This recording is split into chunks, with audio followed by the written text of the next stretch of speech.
श्रद्धा murder case में एक चौंकाने वाला खुलासा हुआ है। आफताब ने पुलिस के सामने इस बात को कबूल किया है पूछताछ के दौरान कि वो नशे का आदी है, गांजे का आदी है और वो पिछले कई साल से मुंबई से वो गांजा लेता था, जिसको लेकर दोनों का आपस में झगड़ा भी होता था। श्रद्धा कई बार उसे मना करती थी, लेकिन वो गांजे का आदी हो चुका था। सूत्र ये बता रहे हैं कि जब उससे पूछताछ की गई तो पूछताछ में पुलिस को उसने चौंकाने वाली बात बताई कि 18 मई को ये जो मेरे पीछे आप मकान देख रहे हैं ग्रीन कलर का D93, आज फिलहाल इसके जो ग्राउंड फ्लोर के जो शख्स हैं उन्होंने इस दरवाजे को बंद कर दिया है। D93 मकान नंबर है और इसका जो फर्स्ट फ्लोर है, इस फर्स्ट फ्लोर पर आफताब श्रद्धा के साथ मई के महीने में यहां पर शिफ्ट होने आया था। और जो यहां के लोग हैं, जो प्लम्बर हैं, उन्होंने भी हमें इस बारे में जानकारी दी कि जब वो यहां पर शिफ्ट हुए थे तो अगले दिन उन्होंने फ्लैट के अंदर एक म्यूजिक पार्टी की थी। चौंकाने वाला खुलासा पूछताछ में आफताब ने किया कि 18 तारीख को उनका आपस में झगड़ा हुआ, श्रद्धा का और आफताब का।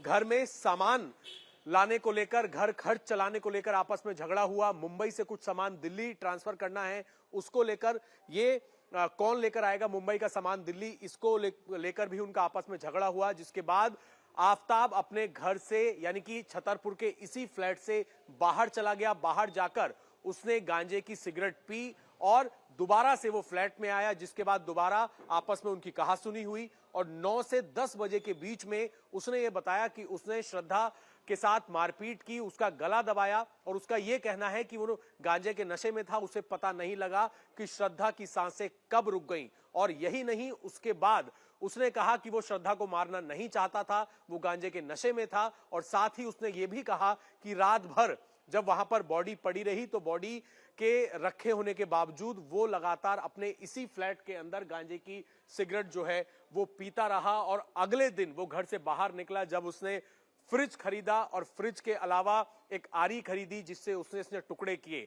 अपने बयान लगातार पलट रहा है। पहले आफताब ये कह रहा था कि उसने श्रद्धा की बॉडी के 35 टुकड़े किए हैं, अब वो कह रहा है कि उसने 18 से 20 टुकड़े किए हैं। उसे सही तरीके से याद नहीं है, लेकिन जो पुलिस के सूत्र हैं उनका ये कहना है कि आफताब जिस तरीके से अपने बयान बार बार पलट रहा है, यही वजह है कि अब माइंड रीडर और एक बड़े मनोवैज्ञानिक जो हैं, जो कि एक सरकारी विभाग से हैं, उनको जांच में शामिल करवाया गया है ताकि पूछताछ के दौरान जो वो अपने बार बार बयान पलट रहा है उसको जो मनोवैज्ञानिक हैं वो सही तरीके से समझ सके। इस पूरे मामले में अब जांच जो है वो मुंबई और दिल्ली के अलावा उत्तराखंड भी पहुंच गई है। दिल्ली पुलिस की एक टीम उत्तराखंड के देहरादून भी जाएगी, क्योंकि इसने पूछताछ में बताया है कि बॉडी के कुछ पार्ट्स इसने देहरादून में भी फेंके हैं। इसकी किसी बात पर हालांकि पुलिस सीधे तौर पर यकीन नहीं कर रही है और यही वजह है कि इसके नार्को टेस्ट की एप्लीकेशन कोर्ट में फाइल की थी, जिसको कोर्ट ने मंजूरी दे दी है। और कोर्ट के सामने